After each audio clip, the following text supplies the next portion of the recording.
and welcome to Our People, the podcast where we give space for Holdeman Stories. We focus on hope, healing, and inspiration.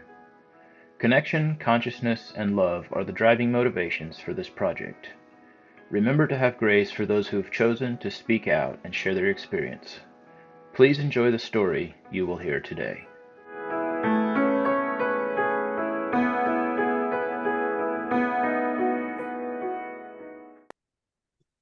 Welcome to Our People's Podcast. Today, I'm your host, Amanda, and with me, I have Jordie. And so, Jordie, I'll let you go ahead and tell us about yourself. Hi, I am so excited to be here and chat with you, Amanda. I've been listening to the podcasts coming out so far, and I've really enjoyed listening to each episode for sure. So I'm excited to be here. A little nervous, but. Well, thank you, and I think that that's normal. And thank you for joining us. I'm looking forward to your story. So yeah, I'm Jordie. I used to have the name Julie, but I have been going by Jordie for the last 2.5 years, just to get that out there. So yeah, I grew up in Linden, Alberta, till I was 9. And then we moved to Pincher Creek we were there till I got married at 19. So most of my growing up was in Pincher Creek there.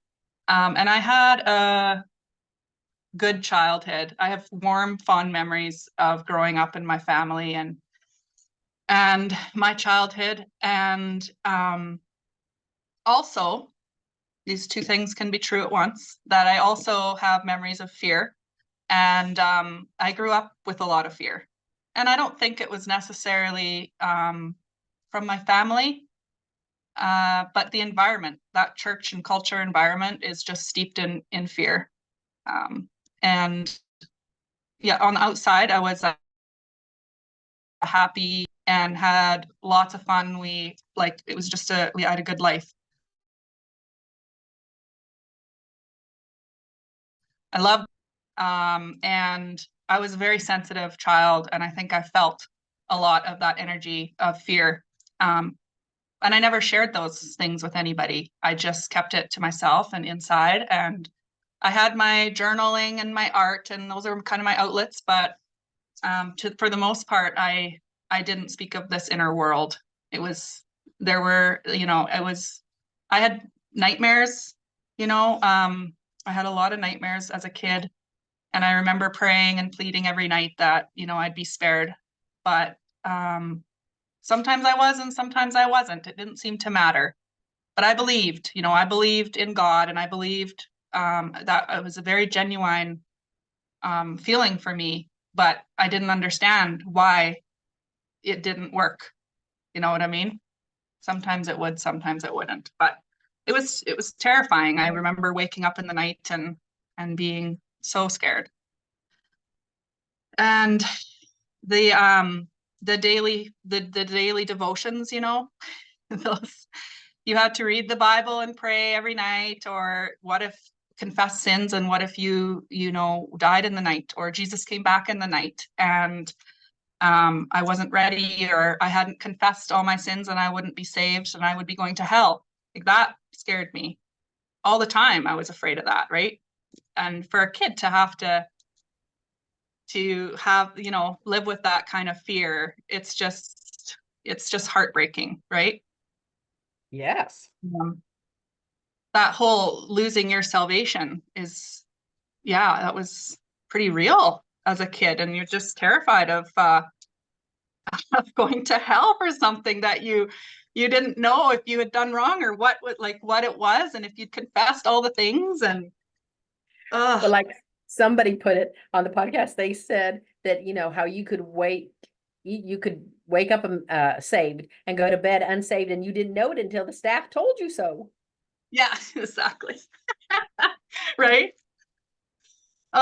So when I noticed quite young that the youth would get baptized, and then some of them would, do their something bad and have to be expelled and go through the whole process again. And that whole public humiliation, shunning, confessing, that whole thing, I was just horrified, and I decided I was never going to do that because I didn't want to go through that public humiliation. And why couldn't somebody just get baptized and stay in the church and not have to go through that whole thing? So I decided pretty young that I was going to do it the right way, and I was going to not make mistakes and be a good girl and not do anything bad to have that happen to me.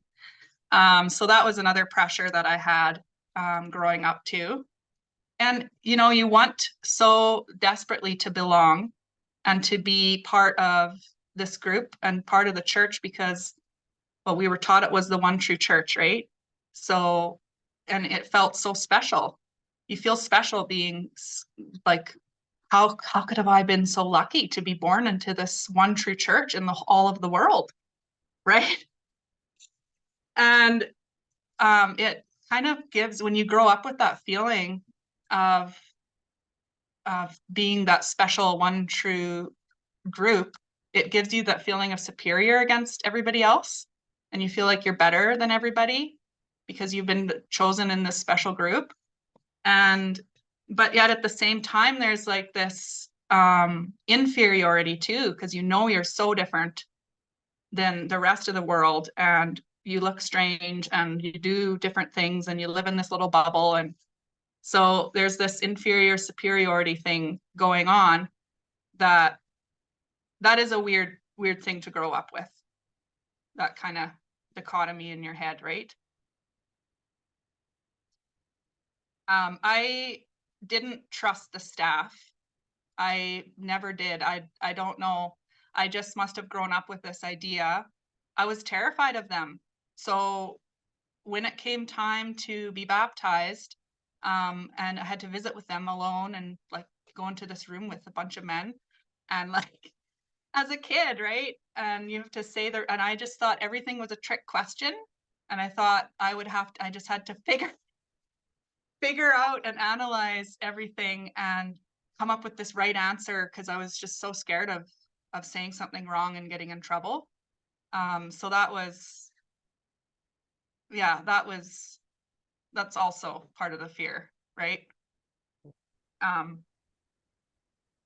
And once I was in the church, baptized in the church, I feel like it was genuine for me. Like I was doing the best I could. I wanted to do the right thing, right? And I know I've heard some people say that they made up these words and they made up whatever to get in. And I don't feel like I did. I was, you know, I genuinely felt I did have this experience, and I was walking with the Lord and whatever. But once you're in and everything in the special group, and it feels so good, and then there's these like yearly cycle of revivals and, you know, consecrating yourself, and then you kind of fall back into complacency throughout the year, and then once again you go through the cycle, and you can, you know, have to say the right things and do the right things to be good enough to go to communion. That whole cycle, just, that's a mind fuck, right? Yeah. Yes, it is. Yep.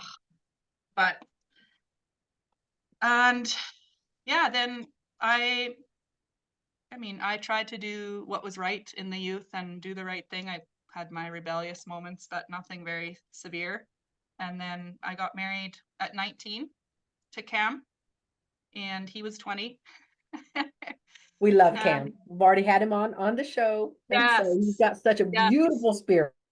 Yes, he has told his story here already. And yeah, it's we're in a good place. We're good friends, and despite what we've all been through, but so we had a good life together for 16 years. We had 3 kids together. And of course we had our ups and downs. How old are your children now? Now they are 17, 15, and 14. Wow, you were busy. I know, right? Teenagers.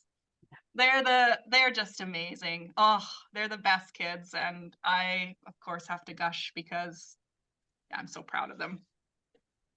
Good, as you should be. Yeah. So, yeah, and kind of, so one thing that happened in our I think this was part of the spiritual abuse. When we moved to Pincher Creek partway through our marriage, and we lived there for a few years. So I think Cam talked about this on the podcast a little bit. So anyway, yeah, there was some stuff go down there where they had to call in the counseling committee, and then we had to have all these meetings and visits, and they promised us safety to speak the truth, and that did not happen. We all then went in and said the truth, and we're like, oh, finally we can speak the truth. But then, we were dealt with and put on repentance or expelled or whatever for foreign spirit. And but so yeah, and then all this, like, this was like a few years process. So they withheld communion, and we all had to keep working and trying to repent for this foreign spirit and figure out what that meant. And I remember, like, different preachers would come from different places, and they preached like just these hellfire and sermons and fear and fear and fear and trying to get everybody under control. And it was just, I remember looking around some of these times just astonished at what was being said, and looking around at the congregation, and everybody was sitting there just like sheep and taking this abuse and words, and that I just couldn't wrap my brain around, like, what was happening. And I just felt so powerless in those moments, and wishing and fantasizing that I would just stand up and just say something and just stop this already, because it was unreal, but yeah, that was quite the process there. And eventually Cam and I ended up moving back to Crooked Creek. But that was a point in time that stuck with me. And I think when I talk about my psilocybin kind of therapy journey a little bit later in my story, you can go back to this, and this is what I'm thinking of in those moments. Like, that was the spiritual abuse, some of it, right? So then things started shifting, and our beliefs started shifting and changing around 2013. And Cam spoke a lot about this in his podcast, so I'll keep it brief, because this part was, you know how it is when you're the wife and I don't know, I didn't have my own voice or my thoughts. It was all so codependent and tied to my husband, and I agreed with everything. I was going through the same things he was going through, but he was doing the research, he was doing the searching, the questioning, everything came from him as the leader of the home. Then I was also, but I was going through the same things. I just didn't have that voice like he did, right? Like, it's just a codependent type of relationship, right? So we found Christian friends outside of the Mennonite church, and we started believing or finding that there were true believers out there, that we just were like, wow, this is something new. We thought we were the only one true church. And then we joined their local Bible study group and started getting involved. And I mean, it was a really incredible time. We started becoming heavily involved with the evangelical church. We studied the Bible. We wanted to be right and do the right thing and make the right decisions. We were following Jesus, and we were just living for Jesus. And we wanted to just do the right thing, right? But it was leading us out of the Holdeman Church and into this other group of evangelical, which was, to us at the time, was very different from what the beliefs were, just vastly different. We just were, it just seemed like night and day, right? And then, but now, where I'm at now, looking back, I just feel like it's very much the same. Like, it's kind of all just Christianity to me. Like, it's just very much the same, just a little different of this and that. But I know not everybody feels that way or experiences that way, but that's the way I do. So, and we did, like, I found a different God in the evangelical group. Like, I experienced a loving God there, a gracious and merciful, and that was new for me, you know. That was, and the Bible was meaningful because I could read different versions that made more sense to me, right? And so that was different for sure. And I genuinely, like, I believed in God and in Jesus, and I was just like, it was something I hadn't felt before. It was incredible, right, at that time. And then in a few years later, 2016, about where I started to I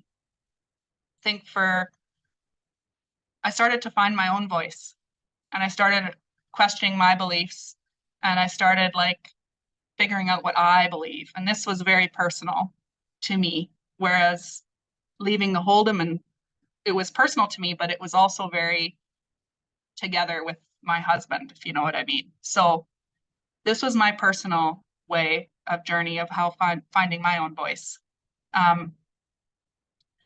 I kind of started with having a bit of a falling out with one of my new evangelical friends, and my trust was broken, and I was triggered and hurt, and it was significant enough that it made me think there's more to this than what's going on the surface.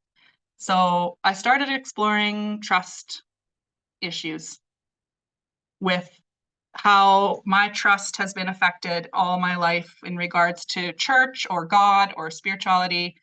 I started making a list of, like, all the way from my childhood up to my adulthood, and I brought it to my therapist. I was in therapy at the time, and she had experience in trauma, but not in spiritual abuse. So she recommended the book Leaving the Fold by Marlene Winell. Oh, I hear that is a wonderful book. I have not read it yet. Oh, it's amazing. Highly recommend. And the website is called journeyfree.org as well. It's a very good website. So I started going through the book, doing my researching and reading about cults and about emotional trauma and all the things, spiritual abuse and manipulation and control and all this stuff I was researching, and finding that there was, there's just a lot more to the whole system than I thought, you know. When I started questioning the Bible as ultimate truth, is kind of like where that's what pulled the pin for me. Like, I was having questions about everything at that point.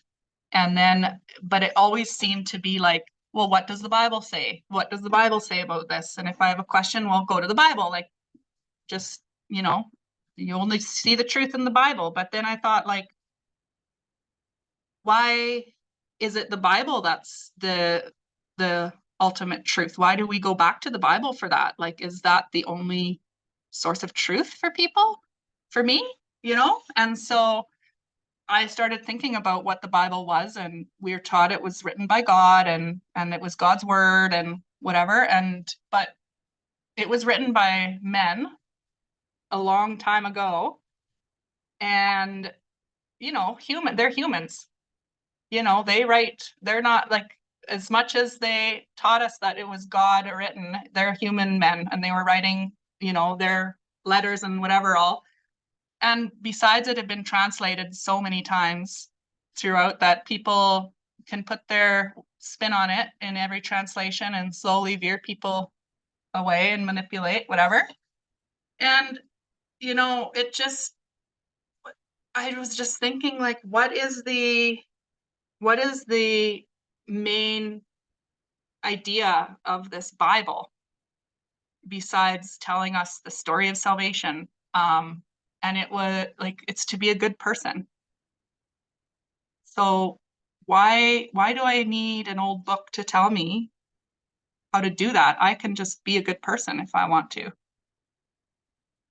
You know, it's got to be something in me, right?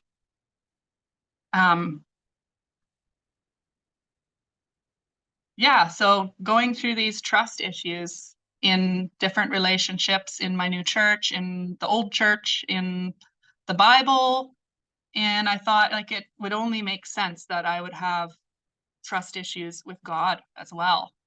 And the more I dug into that one, I realized I did. You know, I was brought back to those nightmares as a kid where I would prayed and pleaded every night, and sometimes he spared me and sometimes he didn't. And what was a child doing wrong? Like, right? Nothing. Like, yes, when you think about that and you think about like your own child going through something like that, like, oh my, I would never ever want that for either one of my girls. Like, I don't want that for anybody's child, no matter what. Exactly. And you know, like, what kind of father will withhold at one time and not like when does he decide, oh, we're going to extend mercy and here we're not? I mean, it's the age-old question. People have asked this for so long. Why do bad things happen to children and people? And you know, it's part of God's plan, and his ways are higher than ours. But really, it just seemed like a distant God. You know, it just felt like, where was he when I needed him growing up, right? It seemed like I was holding up a flimsy idea of God, and it was just like paper blowing in the wind all of a sudden. It was just like a straw house. It just didn't seem, I was like, I don't know. All the beliefs, you know, that used to be black and white were suddenly shades of gray. And nothing was as it seemed. It just, looking around at the whole, like zooming out, looking around at the whole religion of Christianity, it just seemed like such hypocrisy and self-righteousness and judgment. And because it's about us and them, in or out, true believers or sinners, it just seems like it's such a black and white binary. There's no, when you start realizing that things are shades of gray, that it's just opens your mind to a whole new idea, right? I remember the moment when I realized I was released from judging other people. And I had felt an obligation to judge people, because you have to know if they're on the right path, because if they're not, you need to tell them and help them get to heaven. Like, it's so awful. Oh, I've hurt people with, like, I just, you know, it's just, I was doing the best I could with what I had, but you know, I think of that, like, that hurt that I've caused people from my own judgments. I couldn't believe that I could just accept people as they are without judging them. I was just like, wow, this is amazing. It's a freedom. That is one of the things that I love the most. I don't have to judge you. I don't have to judge you. Exactly. Yeah. It is not my job. No, not my job. But the whole losing all the beliefs is a process that is isolating and lonely. And disorienting, like feeling that your whole life was a lie, and what is left, like the unknowing, like not knowing anything when certainty was such a part of my life.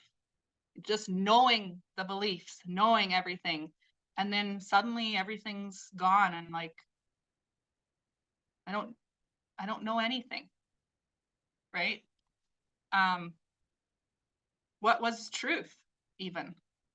And once I removed all the old beliefs, and then it just felt like I was standing naked and alone and in the rubble of my whole world. And it happens so quickly, you know? It happens like in a matter of months, and everything was gone. Once all of that fake structure was cleared away, it felt like that's where my journey really began. Like where I just cleared everything away and get to the soil, and then, you know, all that was left was me. And I asked myself, do I even trust myself? And I did not. And that was my journey, is trying to trust myself, trying to get down to the, you know, what's in me, you know, trying to figure out myself without God or church or any of this fake belief structure stuff supporting me. I just needed to figure myself out.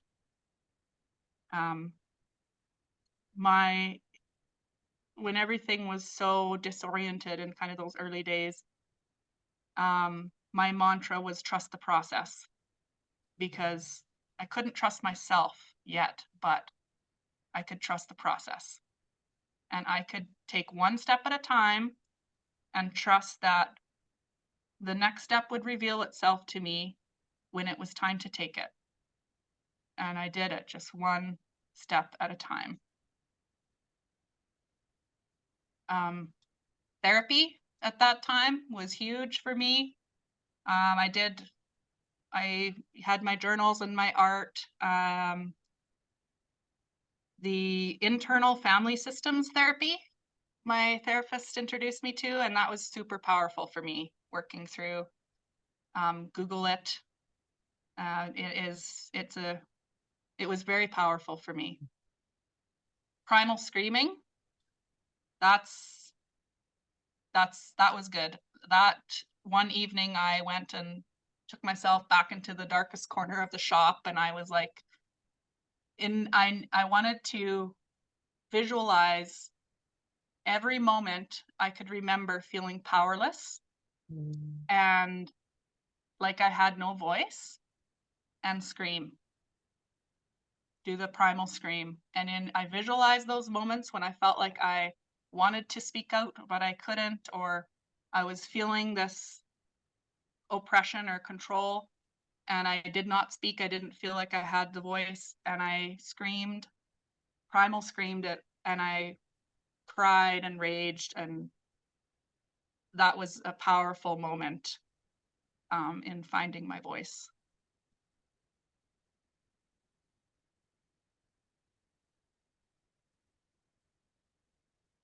So my kind of transition out of religion into my own power, with the changing beliefs, you know, in the Holdeman belief system, I believed I was nothing without God, and children were born bad at their core. Always reaching. I was lucky. We were never given that belief. My mom Really? didn't believe. Yes, we were never given that. So I know a lot of ex-Holdemans talk about that, but I cannot relate. Well, you're lucky, because that's pretty damaging. Which is lucky. Yeah. Yes. Because I mean, when your own children were born, is that like how you didn't look at them that way? Oh, exactly. Never. Like to think You know, that a baby or a child's spirit is bad, I just can't imagine. Like that's right? a blatant lie, because why would, okay, even going with the Bible, why would the Bible even say then if you be like these little children, lest you be, or unless you be like these little children, Yeah. okay, well, if children are Right? bad, then why would it say that? Yeah. It's Okay. all just about controlling people, because if they need to be saved, then you have the power, you know. The group has the power to, if you can create a need for this thing, for, religion, then you've got the power, right? So, but yeah, I was always reaching for something unattainable, never able to earn God's favor. I was only accepted if I attained to the highest perfection, which never happened. This cycle of, trying to be good and confessing and whatever. So, and then in the evangelical belief system, it changed a little bit. We were still born bad, and was nothing without God, but the God was different. The God was attainable. He loved me, and I was worthy, but only through him, never by myself. And then when those beliefs went, then I found worth in myself without a church or God. For the first time, I'm worthy all by myself, and in all my humanness, I'm whole and good enough. I don't need an outside source to make me good enough. And it's inward. I'm whole and good in myself. I give myself permission to make mistakes, and I'm still worthy in those mistakes. I can take responsibility for myself and for my choices. I can believe what I want to believe. I don't have to listen to other people or pressure to believe what other people are believing. And I can accept other people's beliefs, and I don't need approval. That was a big one for me. I don't need approval. I just need my own approval. But then we come to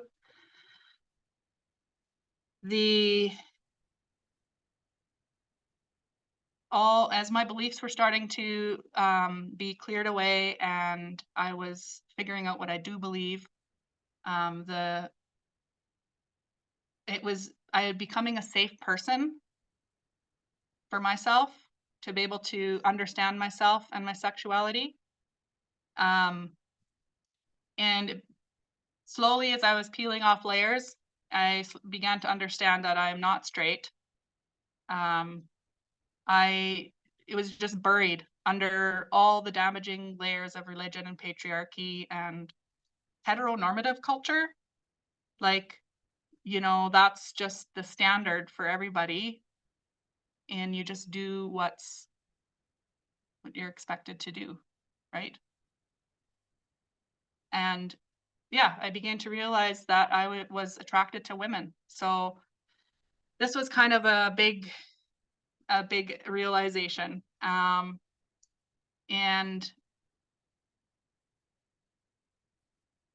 I started out by becoming affirming of the LGBTQ community.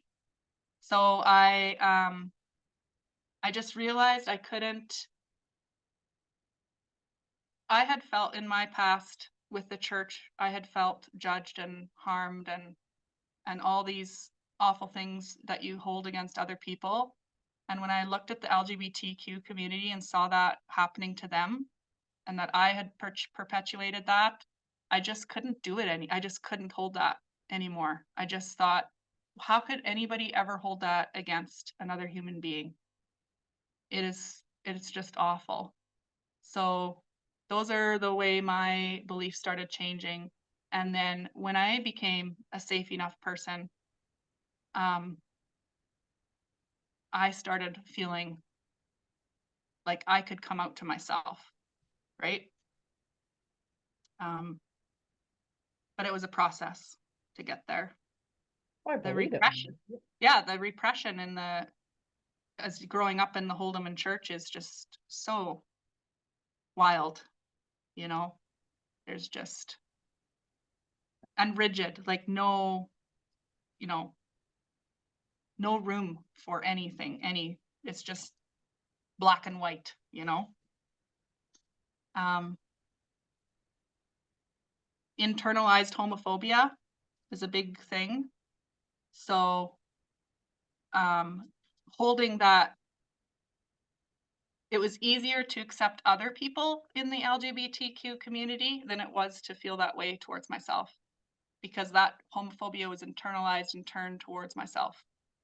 So that self-loathing or self-hatred towards myself, when I began to realize that, is internalized homophobia.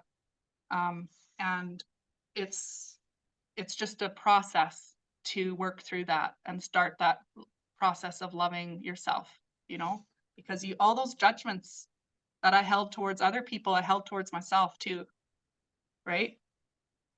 And even, you know, we judge ourselves even worse than we do other people. We're the hardest on ourselves, right? So it's a big deal.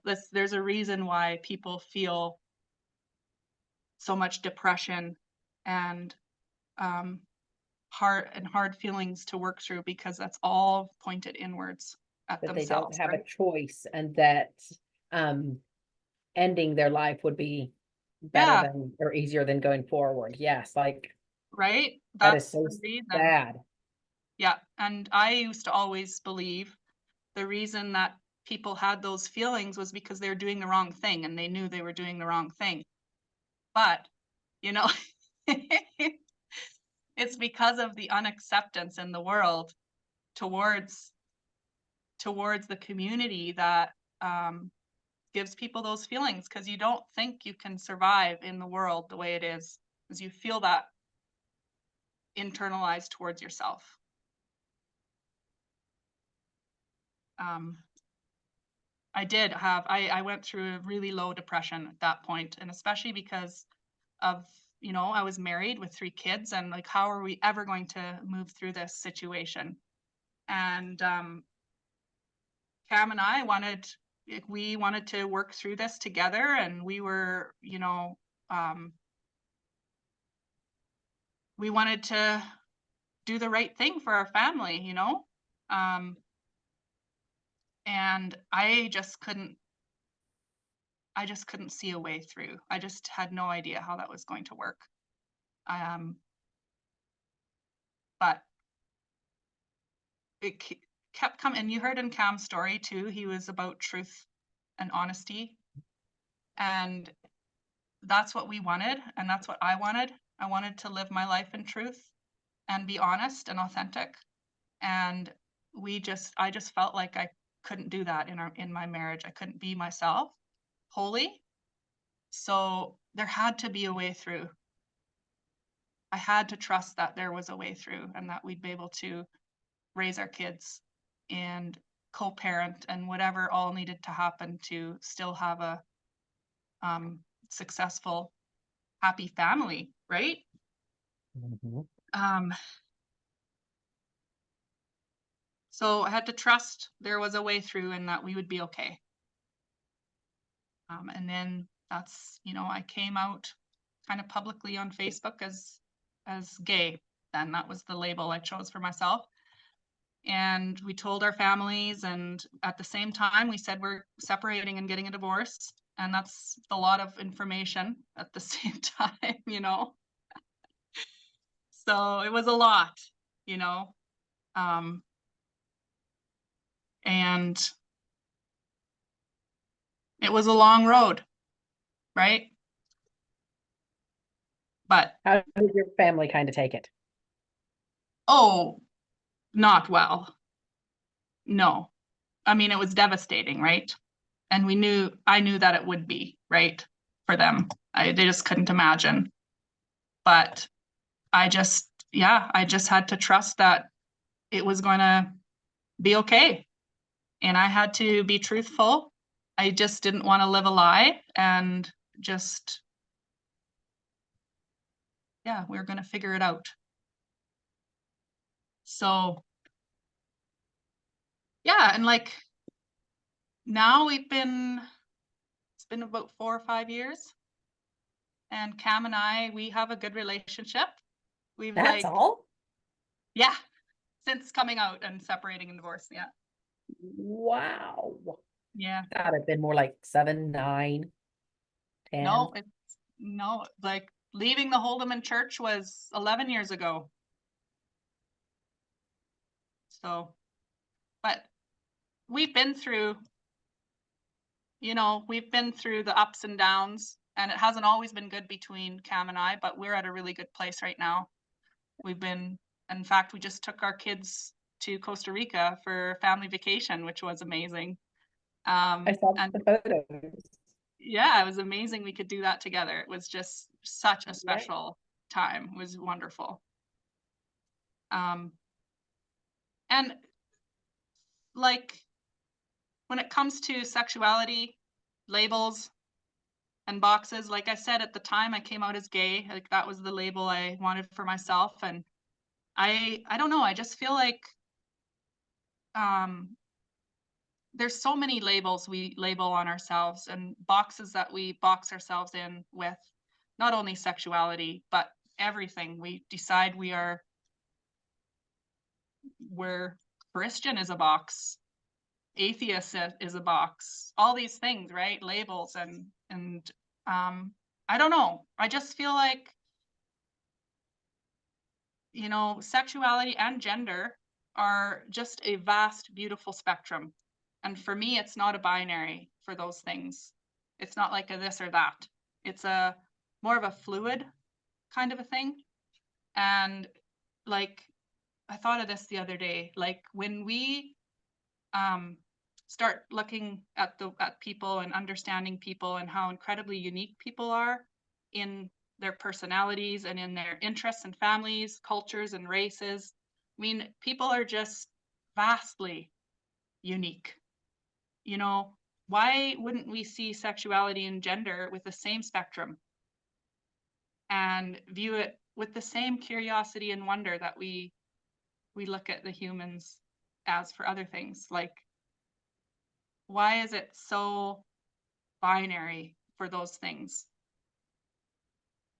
when we can see the spectrum in other areas, but specifically sexuality and gender? But I view the world that way. And it's my hope for the future is that we just can see it for the most beautiful spectrum and uniqueness that everybody is. Like,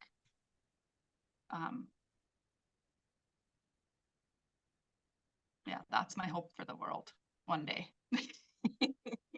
Love. I believe in love. Love, just love. Once again, Yes. I don't need to judge you, or anybody. Like I've never understood that. So they lose me with that one. Yes, exactly. Yeah.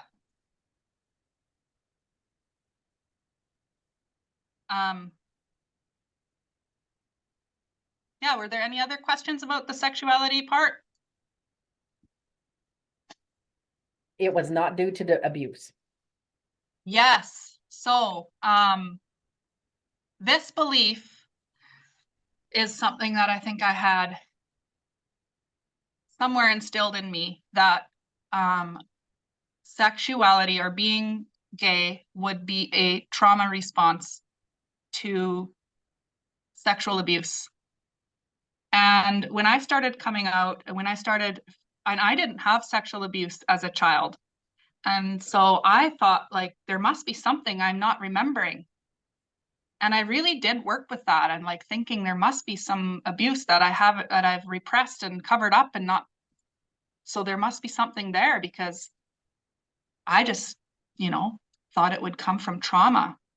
But there was nothing, no abuse. And as I started accepting it more in myself, I just thought, why can't it just be a beautiful,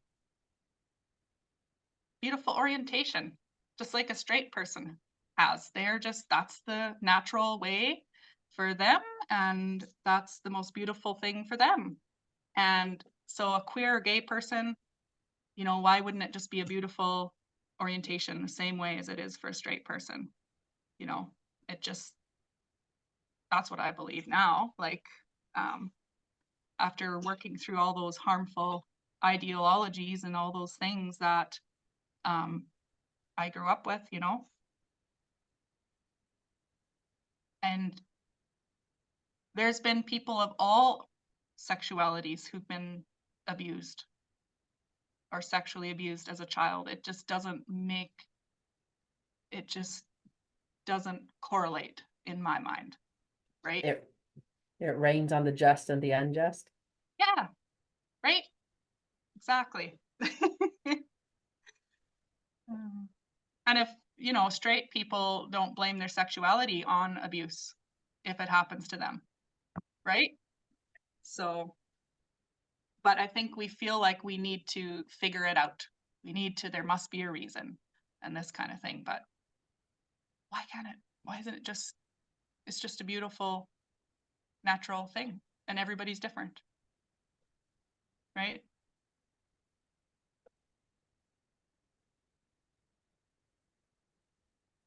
So through this whole process, there's a lot of change and there's grief. You know, the grief is because there's so much change, so much loss. The grief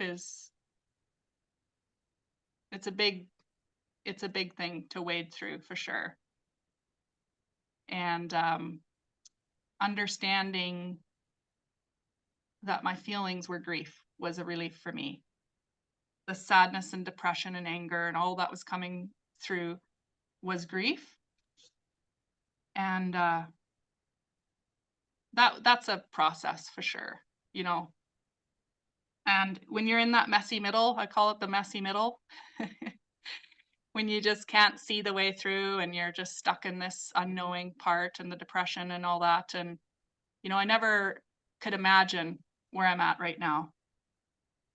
Through the messy middle part, out the other side, living a wonderful life. And, you know, I have moments of low days or moments of depression, but it's nothing like it was.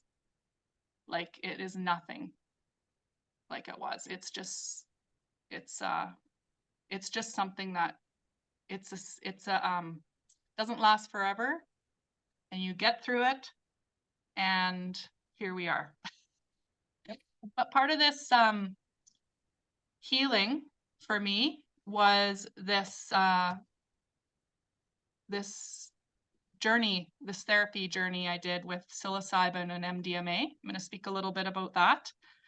Okay, but I have some questions leading up to that, because you don't just one day say, hey, I'm going to take a psilocybin MDMA therapy journey, and then you take it. So apparently there was a lot of therapy and thought process changes that led up to you even being open to something like that. Exactly. So, okay. So apparently you had gone on, or would you call your therapeutic journey with your therapist, would you call that more of a spiritual journey? Because to me, the psilocybin and the MDMA, those are very spiritual. That's a very spiritual journey someone takes, and they don't go into that looking for a high or a fix or anything like that, because that's not what it is. Exactly. So apparently somewhere in there you had turned from religion to spirituality, I'm going to guess. Well, I still wasn't very spiritual at that point. So my beliefs were pretty atheist. I mean, there's the box again, but I really was just not believing in a God at all for a while. And yeah, that's probably a couple years or in between there. So things had evened out for me in that time. And I had a friend who was speaking about this, really vocal about this type of therapy. And so I was getting curious, and she was sending me information, and I was doing research and stuff like that, and realizing I wanted to do something like this. So yeah, it did take a little bit, and I worked with my therapist and to prep myself for And it this just type so of happened journey. the therapist you were seeing was into this, or did you No, have to speak to them? a different one. Okay. Yeah, yeah. But she was very supportive, and she was going to help me through the after, because this other therapist was in BC, and so I traveled to do the therapy, and then when I came home, I worked with my therapist to work through everything that came up through this So the journey. therapist that you did the MDMA was in BC. BC. Okay. Yes. Yeah.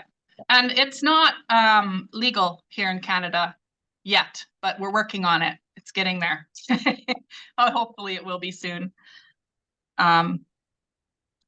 Because But actually, before you go into that, I'd like to just give a little bit to the audience and tell them that psilocybin and MDMA, there are researches that are being done that are showing how helpful it is for PTSD, and anxiety, depression, even actually addiction.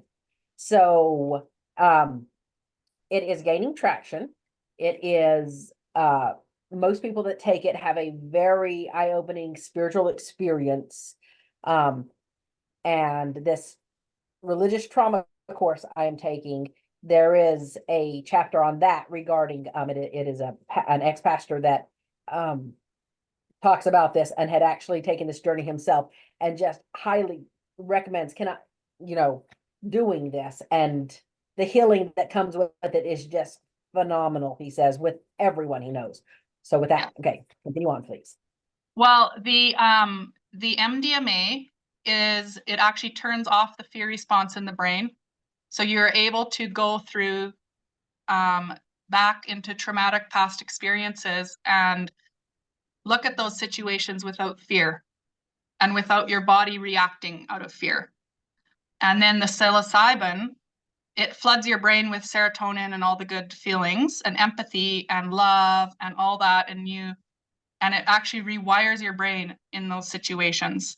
So it can be pretty powerful. And of course, it's a safe and controlled environment. I had my trusted therapist with me. I had a energy healer with me, and we were in a very controlled space, and they were there to support me the entire time. We were there for probably 6 hours, 8 hours. Yeah, it's a long experience. And they are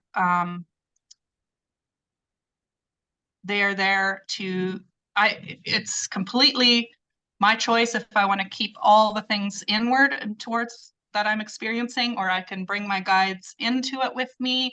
I can ask them for things, for support, anything I need during that time. They're there to support me. And there's a lot of preparation going into it, making your intentions and what you want to work with, but also being open to the idea that the medicine may take you in a different direction, and just being trusting that the medicine is doing its work, what it needs to be doing. So I placed headphones on my head and there was music, there was a playlist, and eye shades, took the medicine. I started to have anxiety, and the energy healer was working and trying to calm, and my heart started racing from the anxiety. Soon after, I could feel the warm waves of calm come over me as the energy healer did her work. And then I was able to relax into it. I had my head in the therapist's lap, and the healer had her hands on my heart and my head, and it was just a beautiful, safe place to be, being held in that kind of support. And the music was lilting and beautiful, and I was swept along, beckoning me forward. And I saw 2 little flits of candle flame in front of me, and they were my two beautiful souls, my auntie and my grandma, and they have passed. So they were there to guide me. And they called me forward over the river, and I reached for them, and away we sped over this river. And the river was rocky and a bit wavy, and I felt the fear inside my body, but we swept along together.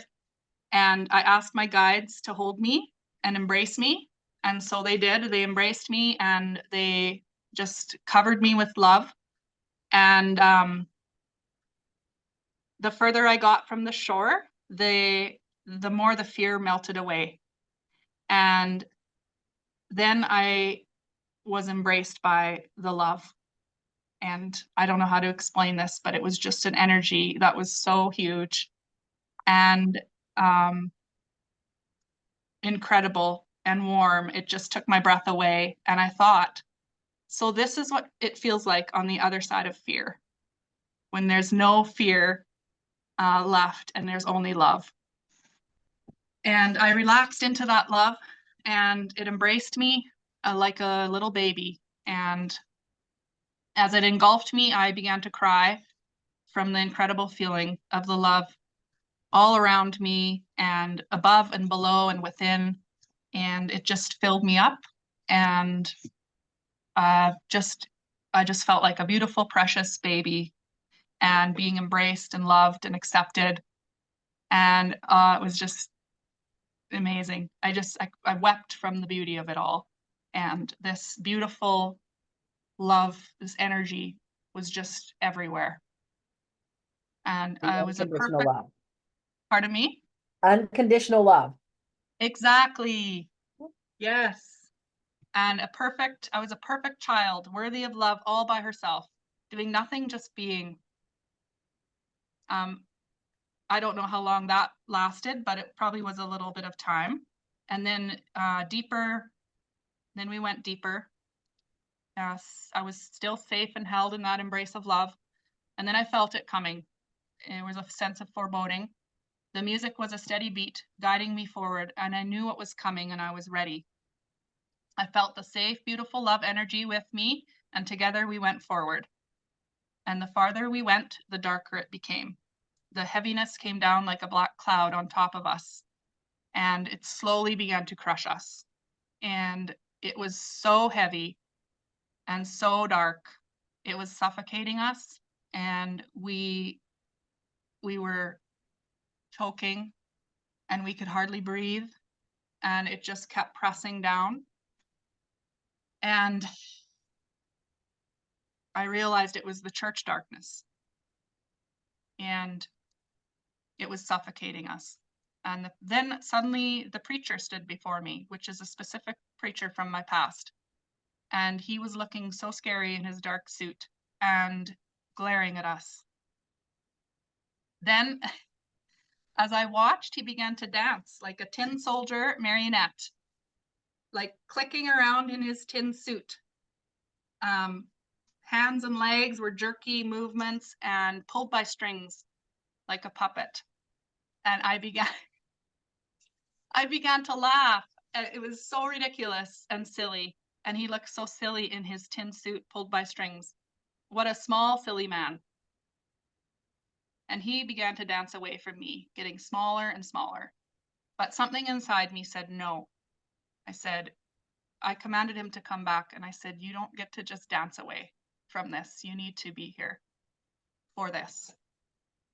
So then suddenly all the men were there in their dark suits, dancing in synchronized row, all in pulled by strings, and they were all tin soldiers, marionettes, all dancing silly together.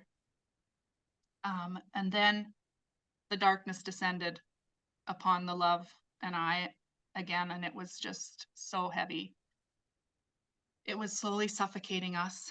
It was dark, and I watched as the darkness pressed down on the beautiful love and on myself, and we were dying, and it was killing us. They were slowly pressing the air out of us, and I just was watching this most incredible, beautiful love energy being suffocated and killed. And it was just the most horrible thing I've ever seen. And I wailed and cried guttural sobs of grief as I saw this and experienced it in myself, this slow killing. They were killing this beautiful love. But the thrumming of the love continued even though it was being suffocated. Slowly the thrumming became louder and louder and more powerful. And then it was within me. And then the words, the reckoning, the reckoning, the reckoning were in my mind. And then everything grew quiet. The church darkness and the tin soldiers were quiet, and they were watching as the love began to sing. She was singing her song of pain, of how the church darkness had silenced her and suffocated her for so long. And she sang and sang her song of pain. Then I opened my throat and I let her song out, and I joined my voice, joined hers in my song of pain. And I sang my song, and other voices joined one by one. Slowly this song became bigger and bigger as everybody started singing and joining their voices in this song of pain. And it was all rising up from the ground and going up. And then individual voices of family members who were singing. Some had long songs of pain and some had short little puffs of song. But so many voices all together were singing this, and the words, the reckoning, were there. The reckoning. And then it wasn't just Holdeman anymore, it was bigger. And I smelled smoke, and I looked around, and there was all these little flames, little orange little flames coming from the ground, from the graves of all Indigenous kids who had been killed and buried by the church in the residential schools, and all those little voices. And the smoke was rising from their flames and rising up with all their songs of pain. And everybody was singing. And after everybody had sang the song of pain,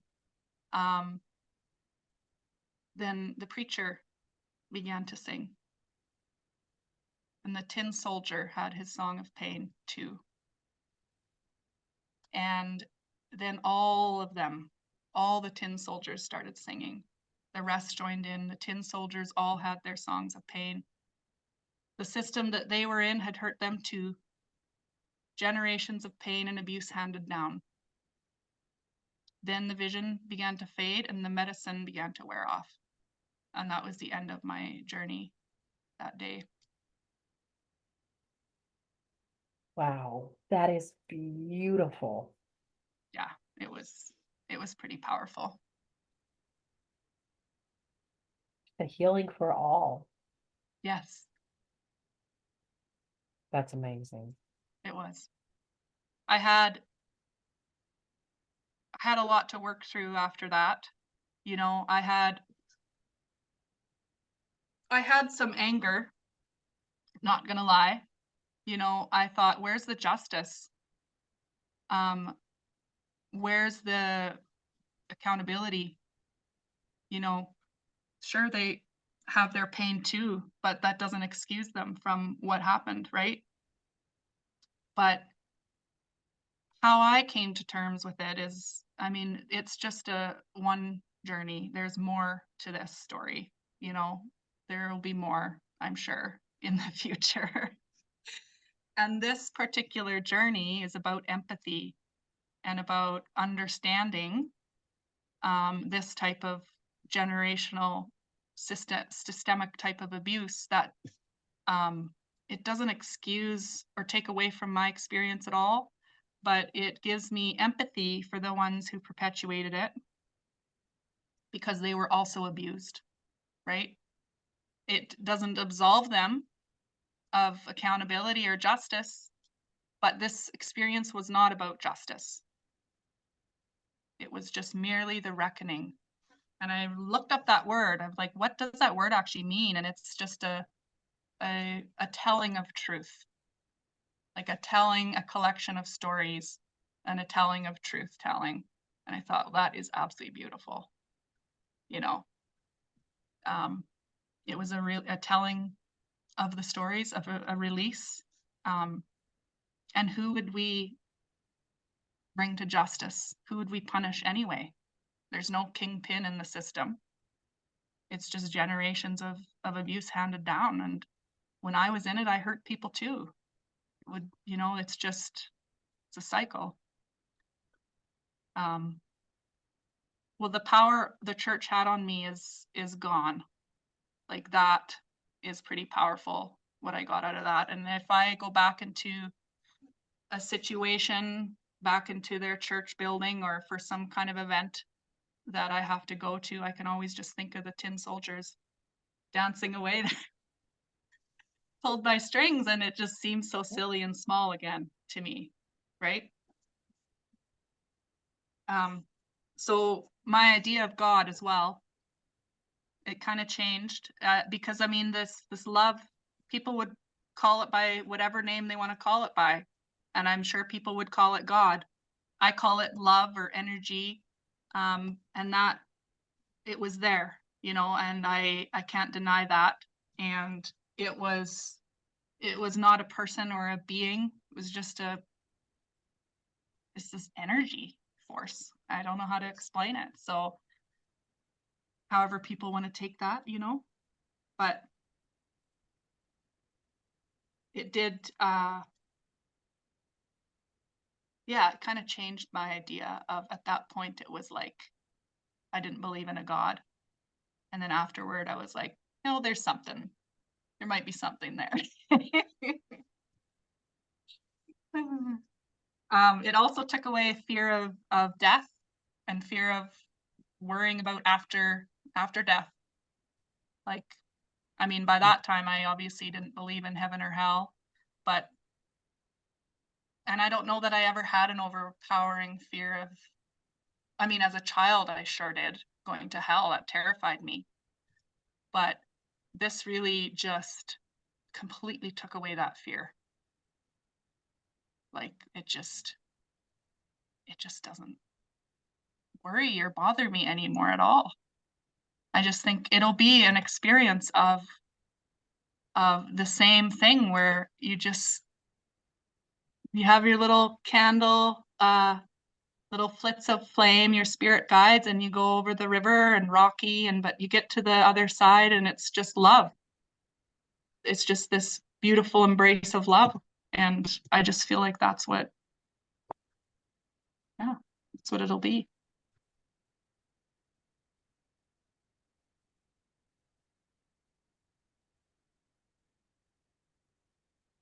You have any questions about that whole thing? No, I think that is an absolutely beautiful experience. Yeah, I would just recommend it to anybody thinking. I mean, if there's any way you can find a place to do this with a safe, trusted therapist, it is really powerful, to experience something like that, for sure.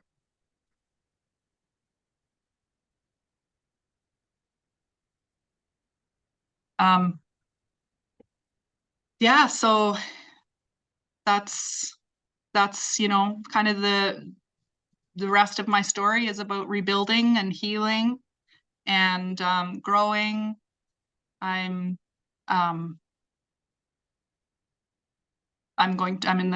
currently in college doing a visual arts and design degree.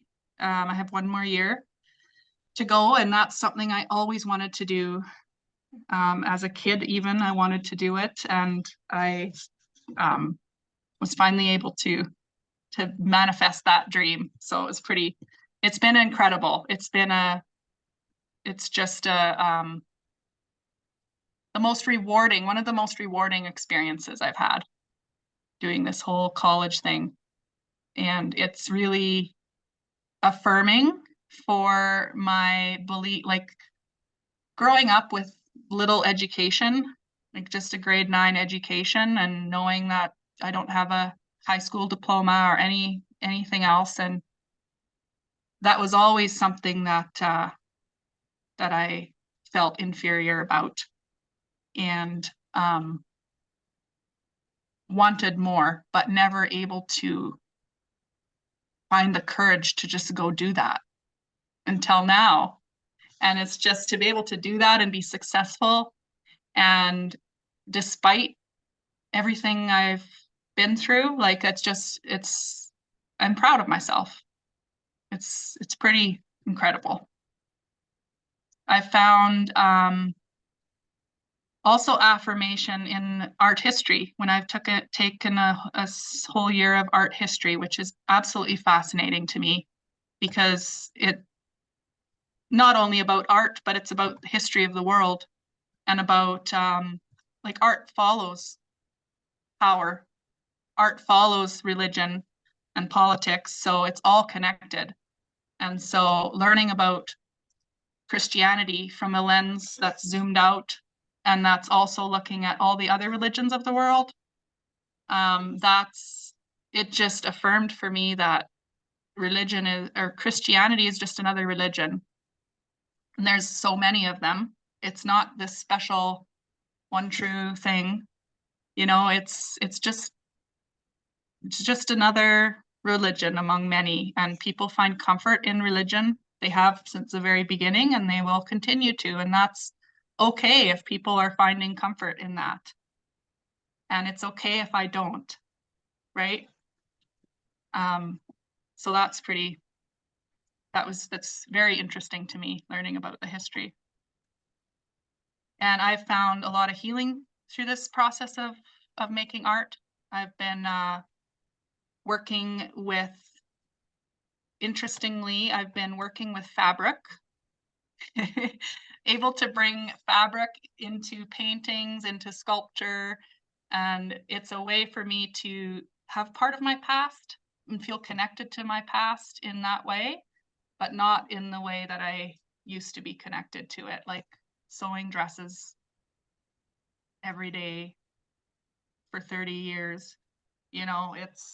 There was a lot of experience with fabric from those years, and it was always about so much importance put on it. There's fat prints and types of fabrics and sewing and blah, blah, blah, and all these things. And so here I can use this in a new way that brings healing to me. And yeah, the latest project I did was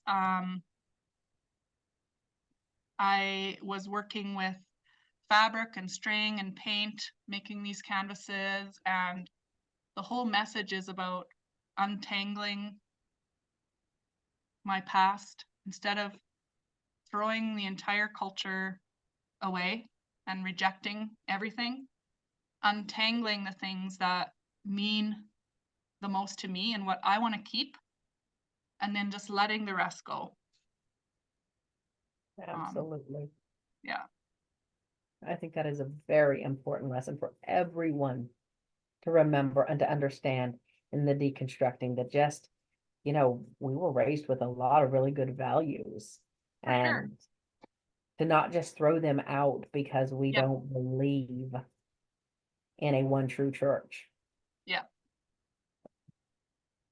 Things I can bring from my culture and that make me unique as a person, and that I can pass on to my kids, and that I can be proud of my heritage in certain ways, and I can let the rest go. There's things that I'm not proud of, but that's life, Absolutely. Was there anything else you'd like to add?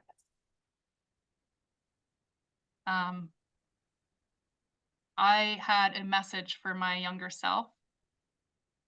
So I have a little message I will say to end. I wish I would have known as a kid, when I was a scared little kid, worrying about everything and wanting more, that my adult self would be coming back to help her, to rescue her. And it would give my child self hope that one day I would come back to give her a voice. to show compassion to her in her fears and her anger. I would say to her, love yourself, trust your intuition. I would somehow let her know that this one day would happen, the destroying and the healing of everything. I would tell her it's bigger than it seems now. There's big things coming for you, but it will take time, and you will grow up, and you will make mistakes. You will grow and live and love. And one day you will be set free, not by a knight in shining armor, or a distant being, or someone else more important, but it will be you. You will be your own hero. Beautiful, Jordie. And thank you so much for coming and sharing your story with us and all of your wisdom. I really appreciate Oh, that. thank you so much. I appreciated it so much.